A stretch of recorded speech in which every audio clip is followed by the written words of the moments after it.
aos queridos que fazem parte da mesa. A mesa está muito bem fundamentada para fazer essas considerações importantes, tanto no campo científico, como foi falado brilhantemente pelo teólogo Iago, né? Eu tive uma aula de teologia aqui, ciência política, filosofia, e também o pastor Davis, como bem falou a vereadora. Realmente, você ter as duas visões vai auxiliar muito para a gente entender a importância das contribuições tanto do judaísmo quanto do cristianismo para a formação da civilização ocidental. E a minha fala vai ser, digamos, um complemento ao que o Iago falou. Eu anotei uma frase dele que eu achei muito interessante. Ele disse o seguinte: a sociedade moderna quer serrar o galho em que está sentada. E eu vou mais a fundo ainda, porque como eu estudo o mundo islâmico, eu trabalho com ativismo de direitos humanos, então eu não estou falando aqui como uma religiosa, eu estou falando aqui como uma estudiosa de mundo islâmico, como uma mulher que tem denunciado as atrocidades que a civilização islâmica tem causado, tanto no mundo muçulmano quanto no Ocidente. Então a minha fala é diferente, por isso eu vou dizer: a civilização ocidental não está querendo serrar o galho, ela já está serrando, e isso já chegou à Europa, está no Brasil. E eu gostaria, aliás, de fundamentar a minha fala trazendo as palavras que certamente o meio acadêmico não traz aos seus alunos. Eu digo porque eu sou de formação na área de relações internacionais, fiz muitas disciplinas de história, e sei que isso não é comentado. A contribuição do mundo muçulmano para o poderio nazista na Europa, para o poderio no sentido de massacre. Então eu vou trazer aqui a fala do Amin al-Hussein, que foi simplesmente o grande mufti de Jerusalém, um muçulmano chamado de palestino, muito embora eu também tenha uma concepção que não existe uma nacionalidade palestina, isso foi forjado, infelizmente não vai dar tempo de eu entrar nessa questão, mas ele teve o seu poder reforçado pela Grã-Bretanha, ali na região que muitos conhecem hoje como Palestina.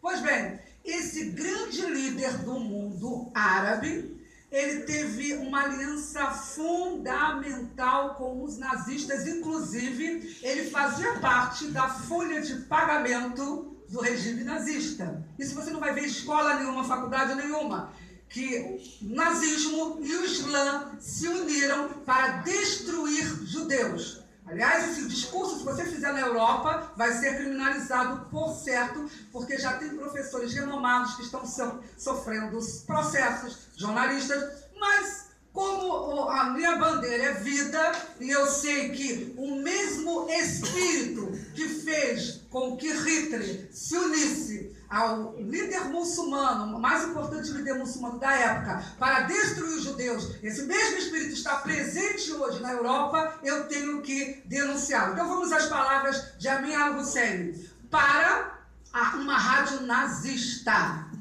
Disse ele: árabes, levantem-se e lutem unidos por seus direitos sagrados.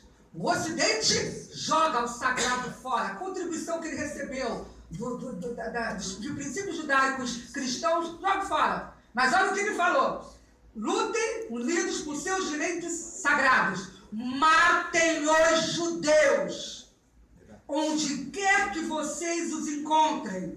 Isso agrada a Allah. A história, bem, matar judeus agrada a história. Isso foi falado na Europa. Isso agrada a Allah, a história e a religião. Isso salva a sua honra. Allah está com você. Entendeu bem? Isso falado por um líder muçulmano na Europa, e o mundo não sabe da existência dessas palavras, grande parte das pessoas, porque infelizmente há uma ditadura no meio, tanto da imprensa quanto no meio acadêmico, e onde eu passo faço? Eu falo que a mídia é controlada pela Arábia Saudita, a gente já sabe disso por vazamento de Wikileaks. Então, a gente tem que prestar atenção nesses fatos para entender que hoje, eu falo sem a menor dúvida, e eu sou pragmática. A minha fala, vocês vão ver que é toda fundamentada no mundo árabe, no que eles falam. Eu não tenho a menor dúvida que a união de forças dessa esquerda que odeia judeus e cristãos e o Islã é a maior ameaça para a civilização ocidental. E é interessante que nós temos uma entidade que tem poderes supranacionais, né? A ONU, que muitos pensam que defende direitos humanos, é uma falácia, nunca defendeu direitos humanos. É cristofóbica e judeofóbica. A ONU odeia judeus. E é interessante que, ano passado, dentre várias reuniões na ONU, uma delas foi para debater o seguinte fato. Eles acreditavam que a violência contra a mulher nos territórios palestinos era ocasionada por causa das políticas de Israel. Então a ONU, representantes da ONU, se reuniram para dizer, olha, é por causa das políticas nefastas de Israel que os palestinos batem nas suas mulheres. Só que é lógico que o mundo muçulmano vai esconder que o Islã, a doutrina islâmica, fundamenta toda a sorte de violência contra a mulher. Bater em mulher, espancar em mulher é algo completamente agradável para os muçulmanos. Então, já que essa foi a proposta da ONU, acusar Israel, eu gostaria de trazer um fato, e eu sei que isso está sendo, parece estar em live agora, né? Enfim, eu espero que estejam gravando. Pois bem, agora, recentemente, a Turquia, e eu estou falando de um governo muçulmano que o Ocidente reconhece como moderado, né? Existiriam princípios laicos na Turquia, moderado. Tanto é que muitos esquerdistas, muitos internacionalistas dizem que a Turquia tem que integrar a União Europeia. Está há décadas desse tipo de discussão.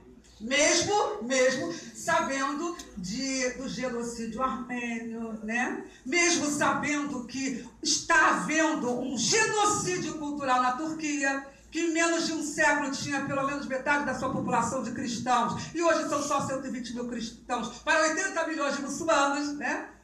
Infelizmente não dá para entrar na Turquia, eu gostaria muito de falar sobre Turquia, que é um exemplo da destruição que o Ocidente vem acatando de forma silenciosa, de forma submissa. Islã significa submissão. Mas na Turquia, o próprio governo reconheceu que 86% das mulheres turcas já sofreram algum tipo de sofreram ou sofrem algum tipo de ameaça física, agressão física ou psicológica. E daquelas que confessam que sofreram agressão física, o percentual é de 70%. 70%. E agora, recentemente, um professor em teologia chamado... Cadê o nome do homem? Aqui, Sevat Askit, é professor turco de teologia. Ele deu uma entrevista a uma TV turca e o Ocidente não conhece o Islã porque não estuda in loco o que é o mundo muçulmano. Porque se estudasse ia ficar aterrorizado. Pois bem, ele numa entrevista, ele disse o seguinte, que a mulher muçulmana que está menstruada, ela pode deixar de jejuar no período do Ramadã, que é esse mês sagrado dos muçulmanos. Pois bem, ele disse que a mulher que está menstruada, não está jejuando, se essa mulher comer na rua, né, tiver esse tipo de visibilidade, ela pode ser espancada. Isso foi falado numa TV turca. Turquia faz parte da OTAN, Turquia integra a ONU. Isso é violações de direitos, isso a gente tipifica como violações dos direitos humanos. Mas a Europa bate palma para a Turquia.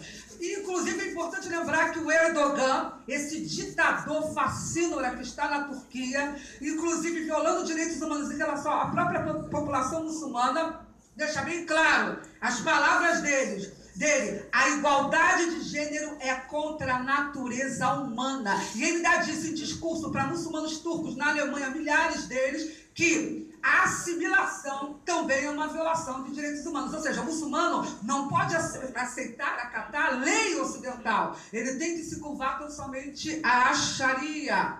Então, prestem atenção.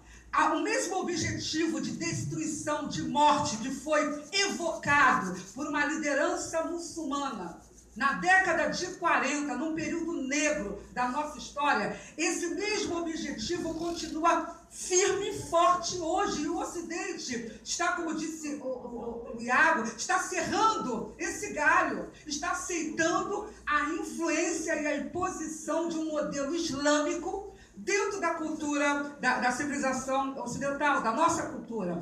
E eu vou dar mais um exemplo, porque, como eu disse a vocês, eu gosto de estudar em loco o mundo árabe, em loco.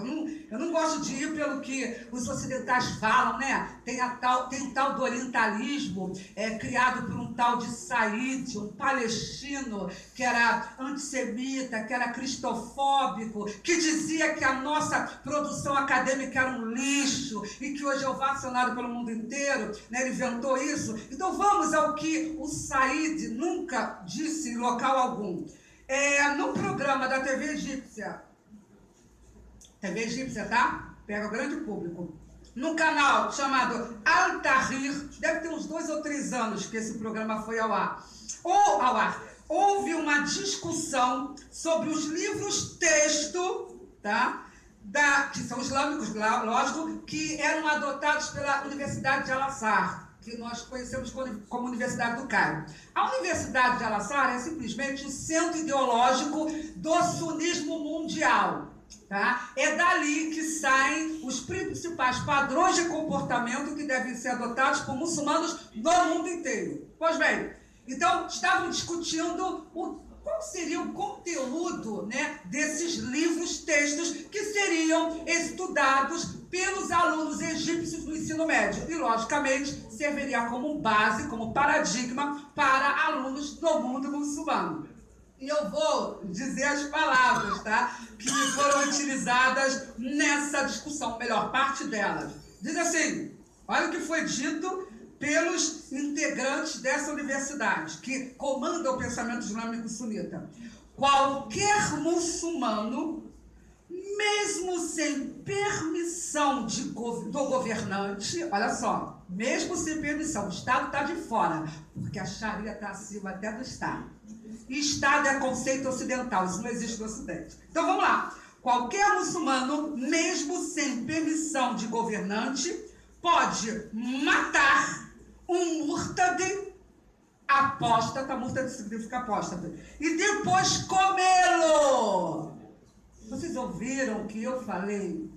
Isso foi falado em TV egípcia. Alunos lá no Egito, não é à toa que os cristãos no Egito estão sofrendo um verdadeiro massacre. E já houve, sim, liderança muçulmana na Universidade de Al-Azhar que retirou livros por demais violentos. Mas esse atual sheikh, Ahmed Al-Tayeb, que o Papa abraçou, e eu quero deixar claro, eu não estou aqui para agradar público católico, evangélico, ateu, seja lá quem for. A minha bandeira é a vida. E esse senhor Francisco, ele simplesmente abraçou um verdadeiro líder que permitiu, líder verdadeiro em tese, não é verdadeiro, é verdadeiro no mundo muçulmano, um líder que tem propiciado toda a forma de perseguição aos cristãos, não somente no Egito, como em todo o mundo. E aí vem o Papa e diz que são nossos irmãos, Islã é da paz, e vai lá, diante de um fascínora desse, que trouxe todos esses livros. Ahmed Al-Tayeb trouxe os livros que o sheikh anterior tinha retirado, porque eu não sou desonesto intelectual como grande parte da esquerda, eu não oculto informações importantes, então eu sei que existiu, sim, líder que foi contra esse tipo de violência, no caso de levar violência, eu sei disso, porém eu também sei que hoje a ortodoxia islâmica, que tem supremacia no mundo muçulmano, advoga a destruição de judeus e cristãos. Advoga que judeus e cristãos, como a doutrina islâmica ensina, são porcos, são macacos, e que o mundo deve se submeter à Sharia. Então, eu trouxe só algumas falas em relação ao mundo muçulmano, para aqueles que estão nos assistindo perceberem que a civilização muçulmana está embasada na cimitarra, na espada. Se o Islã conseguiu tomar terras cristãs no Egito, na Palestina, em todo o Oriente Médio e Norte da África, e hoje está com seus tentáculos no Ocidente, causando massacres em vários lugares do mundo. Afinal de contas, desde 2001, foram mais de 30 mil ataques terroristas islâmicos. E dizer que essa pseudo-religião, porque eu não vejo o Islã como religião, eu vejo como um sistema teopolítico de dominação colonial. Até porque um dos conceitos islâmicos importantes que o Ocidente não conhece e que os palestinos usam contra Israel é que os territórios que um dia os muçulmanos ocuparam pela espada são conhecidos como, na doutrina islâmica, como territórios de Waqf. O que significa isso? São heranças recebidas ou melhor, tomadas pelos muçulmanos através da jihad e que eles devem conquistar ou manter, nem que seja pela força. Então entendam bem, dentro da doutrina islâmica, Israel não existe.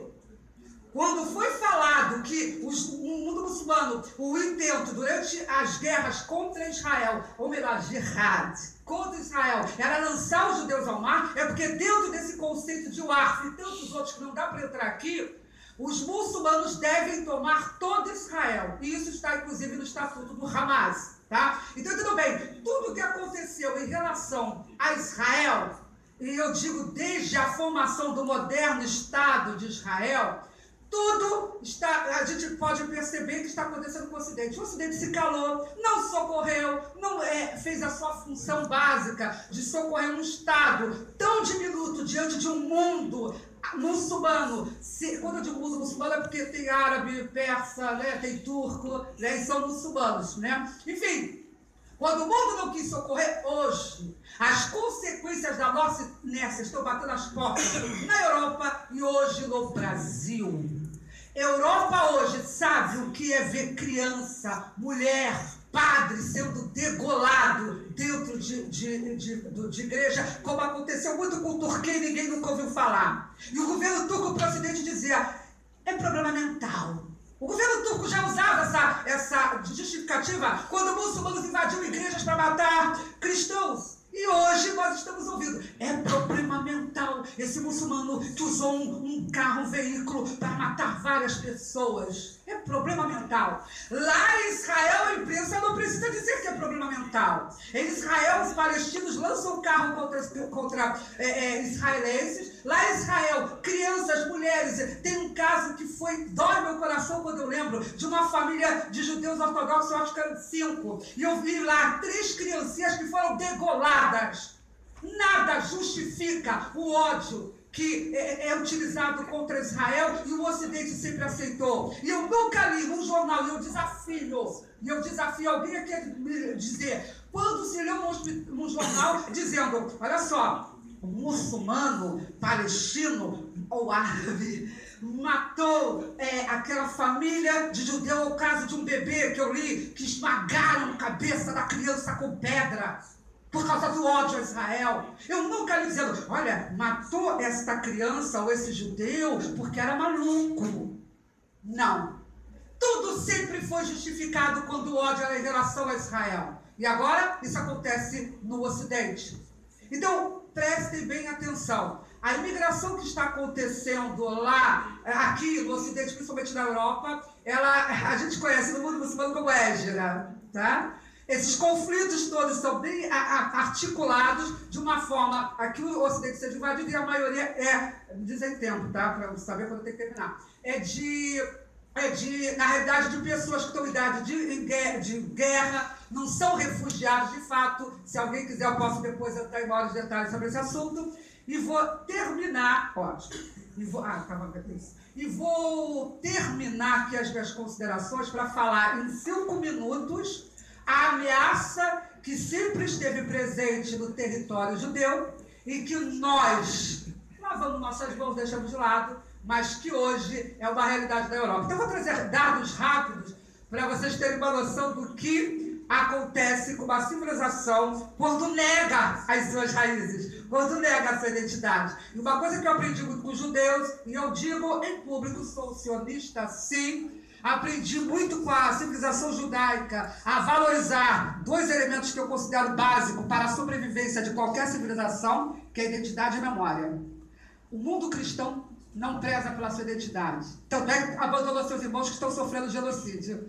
O mundo cristão nem sabe o que foi o genocídio armênio contra assírios, gregos e armênios. Nem lembra disso. Enfim, e a memória. Sem memória e identidade, nós não vamos ter um fim muito agradável. Pois bem, então, terminando. Hoje, essa Europa que aceitou uma imigração em massa há décadas, agora só piorou, né? Mas há décadas, os princípios que fundamentam essa imigração, gente, vieram muito antes da guerra da Síria. Todo mundo diz, vamos receber muito muçulmano por causa da guerra da Síria, são sírios e tudo mais. Mentira! Em 2004, a União Europeia já tinha estabelecido 12 princípios para a questão da política migratória. E um desses princípios era acabar com o termo cidadania.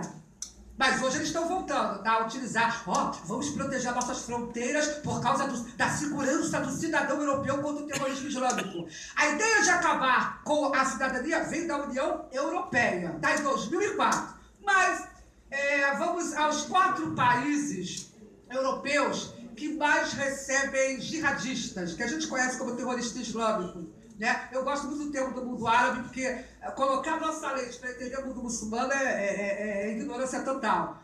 Mas, segundo os próprios países envolvidos, Alemanha, Bélgica, França, Grã-Bretanha, são registrados, oficialmente são monitorados apenas a bagatela, porque eu considero essa bagatela, pelas outras leituras que eu faço de relatório de segurança, é a bagatela de 66 mil jihadistas, apenas em 4 países. 66 mil. A França já tem metade do seu exército nas ruas. Lá, isso aí, quem é militar sabe o que significa isso, melhor do que eu, que não sou militar. Não entendo muito, ou melhor, não entendo nada dessa área. Pois bem, na Itália já mais da metade do exército nas ruas. E somente na Turquia, não, na Alemanha, que tem apenas 3 milhões de turcos lá, desses 3 milhões, mais de 200 mil, dizem que devem seguir o salafismo, que é a doutrina que acredita, islâmica, que acredita que temos que viver os tempos de Maomé, porque eram maravilhosos, né? Muito bom ser decapitado, ser escrava sexual, né? As feministas, né? Ninguém viu feminista pedindo uma passeata a nível global contra os países muçulmanos que fazem atrocidades contra a mulher. Ninguém viu isso, mas contra Trump ele é terrível. E fecho, que falta pelo meu relógio 2 minutinhos, com uma pesquisa, que eu sei que muita gente pede fonte, como eu falo muito deles, eu não pude fazer como ele citou, fonte, livro e tal, mas podem me procurar na fanpage Ecoando a Voz dos Mártires, que eu posso citar todas as fontes, porque como eu falei, o meu estudo é com base acadêmica, enquanto pode, né? E com informações do mundo árabe. O Centro Alemão de Pesquisa em Ciências Sociais, WZB, trouxe uma pesquisa, deve ter 1 mês ou 2 meses, dizendo o seguinte: olha que lindo a religião da paz. O que ela está promovendo nesse ocidente multiculturalista que abandona a sua identidade e acha que nesse mundo plural todas as ideologias, todas as crenças podem conviver naquela paz que John Lennon preconizou com aquela música que todo esquerdista gosta de cantar, né? E eu quero deixar claro que eu não sou contra esquerdista nem direita, eu sou contra aquele que é hipócrita e pratica relativismo moral. Tá? Se o esquerdista me apoiar nessa bandeira de defender a vida contra a ameaça islâmica, ótimo. Se não apoiar, o problema dele, não vou me preocupar. Pois bem, diz o seguinte: 75% dos muçulmanos europeus acreditam que o Alcorão deve ser seguido literalmente.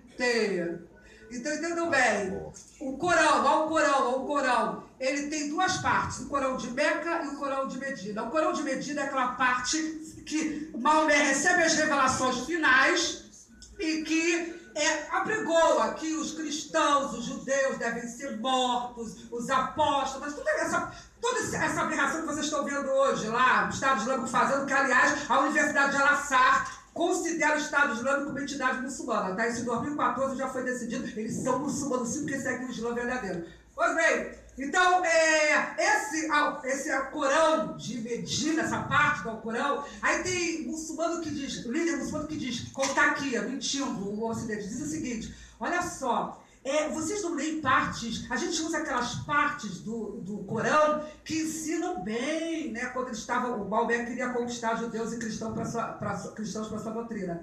Ensinou bem, porém tem um detalhe. Estudem sobre o princípio da abrogação, e um bom teórico, para pelo menos citar um palestino, em homenagem aos palestinos, Sami al-Dibri, que é um dos maiores juristas do mundo islâmico, professor, tem vários livros na Europa, e fez a tradução do Alcorão do árabe para o francês, em ordem cronológica, que é difícil. Então estudem com ele o que é o princípio da abrogação. O que significa isso? O que Maomé, o profeta Muhammad, falou no fim das revelações que ele recebeu, tem primazia sobre toda aquela fala, aquelas revelações que compõem o Alcorão anteriores. Então, entendam bem, o Corão de Meca é usado para enganar o Ocidente, e o Corão de Medina é usado para subjugar o Ocidente e manter o poder da Sharia, que é a lei islâmica, em todo o mundo muçulmano, até ganhar terras do Ocidente e formar a chamada Ummah, que é a comunidade muçulmana universal. Então, termino as minhas palavras dizendo aos que estão presentes, aos que porventura estejam nos assistindo, salvemos a civilização ocidental de uma cultura de barbárie, de violações de direitos humanos, porque essa cultura já está presente no Brasil e está no Congresso tentando mudar nossas leis. Muito obrigada.